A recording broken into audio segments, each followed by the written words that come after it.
IKEA has been stepping up their design game recently, especially with the pieces that channel Japandi vibes. You know, clean lines, soft textures, and soft lighting. There's just a sense of calmness to them. But IKEA is not necessarily known for their quality or construction, so are they actually worth it? Or are they just aesthetic bait?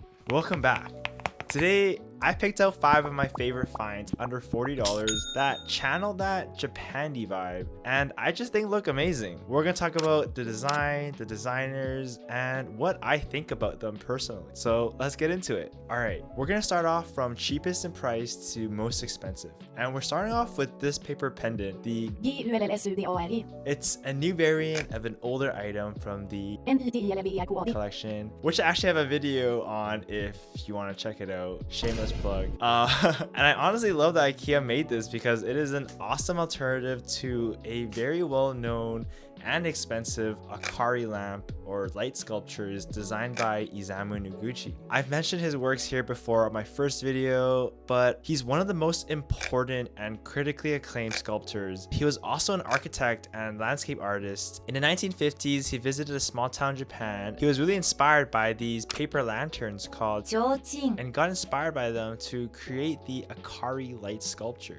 In Japanese, Akari means light, and it carries an idea of lightness. The real Akari light sculptures are made of bamboo ribbings and washi paper. Washi paper is a special type of paper that comes from the inner bark of mulberry tree. The way light shines through it is quite unique and different. Here's a real Akari lamp that I have to compare the glow of the lamp. You can tell that the washi paper shines light a lot nicer than the regular rice paper that is used in this IKEA pendant. Does it justify the price tag? I don't know, that's up for you to decide. I mentioned this because the is definitely a copy or a remake of Akari light sculptures, but obviously it doesn't have the handcrafted heritage or the finesse that the original Akari has, but it still is able to replicate that soft, natural, ambient glow, and it makes it accessible to more people without that $500 price tag. In a way, I know it's controversial to buy dupes of an original design, and I always think that original design should always be properly credited. But did you know that many, if not most, mid-century modern furniture designs were originally intended to be affordable and accessible to the average middle-class household? Seems crazy, right? Like, imagine every household having a Eames lounge chair. That would be pretty wild. But it seems like nowadays you only see them in really nice showrooms or in multi-million-dollar homes. Designers like Charles and Ray Eames and George Nelson purposely used industrial materials in their products to allow for cheaper manufacturing. And even companies like Herman Miller and Knoll, their goal was to make modern furniture or design a part of everyday American homes. But the reason why it's so expensive today is because we're paying a huge tax for the design legacy and the rarity of these items. Obviously, this doesn't justify buying dupes. It's just ironic that these pieces of furniture were supposed to be affordable. Anyways, enough of a rant, or I don't know if that was a rant. I personally love the glow that this lamp gives off, or a pendant.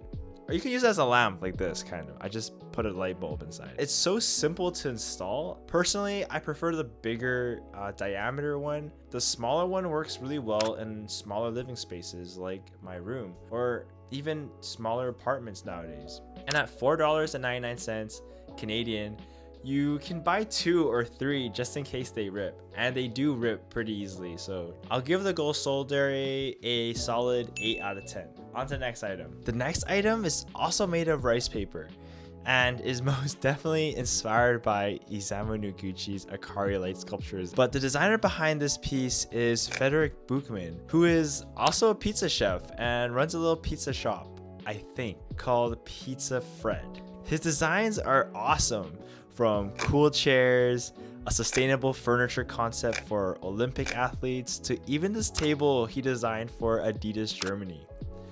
At IKEA, he's also the designer behind the Solvinden portable lamp, which is this like mini donut slash like portable lamp thing, and it also has a table lamp version. This lamp in particular is called Strandad. and it comes in 2 sizes. I personally like the smaller one just because it looks so cute. Also because I noticed the bigger one was a bit wobbly. And since I have Tara, which is my golden retriever, she would definitely knock it over or probably rip it at some point. So I just bought the smaller one. Something I thought about when building this was it would be so cool if someone painted over these, since they're not that expensive either. Or you could try it yourself, just paint over it. It'll definitely give it a totally different feel and look to the lamp. Also, personalizing it is so cool. Another thing I noticed was it comes with a stand on the bottom. You can actually remove it, and I kind of like the bottomless look myself. Lots of designers have done their own twist on the classic paper shade and wire base. It's simple and iconic. At $7.99 Canadian, you can't really go wrong, and it's cheap enough that you can buy two and paint one, keep the other one unpainted if you wanted to. One thing I will also say is that you have to be really careful when assembling this because the quality is not very great. The glue on the paper will actually come off if you hold onto it for too long. Just be careful when you're installing this because the glue may come off and you might end up just a piece of paper.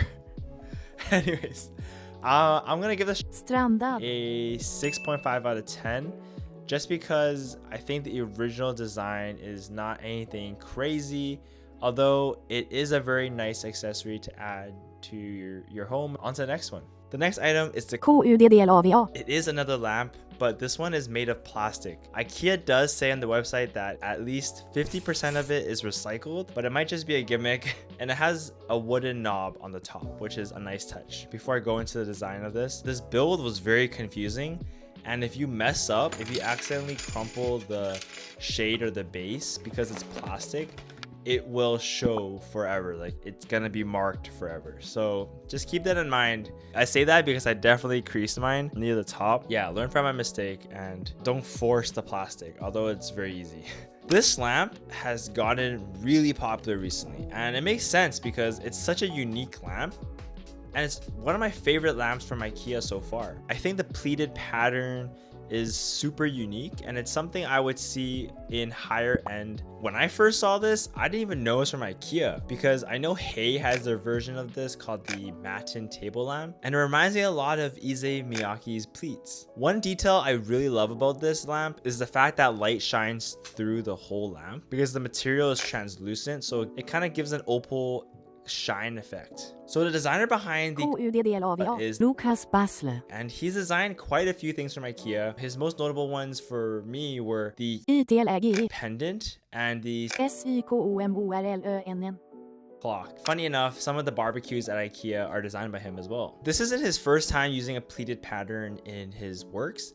He's actually designed a pendant using the same style of pleats for a brand called New Works. They're selling it for $900 each, but it is made of a polyester textile. He's made some really interesting stuff as well, including this lunar eclipse lamp that is supposed to mimic the different shapes and brightnesses of a moon cycle. I think that's super awesome. I haven't seen anyone do that. It's such a fun take on a traditional wall lamp. The design of this lamp specifically is so beautiful and elegant. I think it really channels the Japandi vibes, and just the way it looks when it's lit up, it looks so peaceful and calming almost. I do think this lamp is very unique. It's one of those items from IKEA that is going to age very well, like the Anatri shelf or some of the vintage IKEA lamps that people fiend for on Marketplace.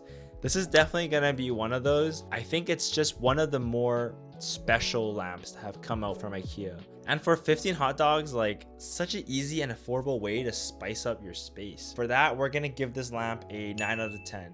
We're gonna deduct 1 point because the materials are not as forgiving. For the last item, they are a bit pricier at $40, but I feel like they're so playful and fun and kind of necessary for this list. In my opinion, fun and silly touches are kind of essential to complete a creative space. It's this table, and it's a side table that's kind of the perfect item to put next to your sofa or armchair for your books and drinks. I also really like this table because you can remove the top and use it as a mini storage for some small items like your TV remote. Another thing that I think is really nice about this side table is It's super light, only like a couple of pounds. You can kind of just move it everywhere. This table comes in 2 colors, but I feel like the red one pairs really well with this chair from the collection. Person who designed this table is the same person who designed the lamp I previously mentioned, and to be honest, they pair really well together. In terms of the materials, it's a very simple build, and I was surprised that the packaging was so small for a table, which is a good thing because you don't want a huge lanky side table, especially for people living in smaller spaces like myself. It's nice to have another organization or storage option on this table. It reminds me a lot of the Memphis style or design side tables from the 80s with the red color and the circular elements. I don't know, something about it is just really nostalgic. So for the table, we're gonna give it an 8 out of 10 because it's a bit pricier at I think $50 Canadian, which sounds expensive, but compared to some other side tables at IKEA, it's not that bad actually. If you made this far to the video, thank you so much for your time and for watching my video. I recently hit 10,000 subscribers. Thank you so much for sticking around and for just supporting me. And I want to make some more videos of me actually making things that I've always wanted. I'm trying to showcase more of what I'm interested in. And if you're in for that, then feel free to stick around. These are my favorite Japandi style picks from IKEA. Let me know what you think, and is there anything that I missed or anything that you recommend? Let me know. As always, I love you, stay beautiful, stay blessed, and until next time.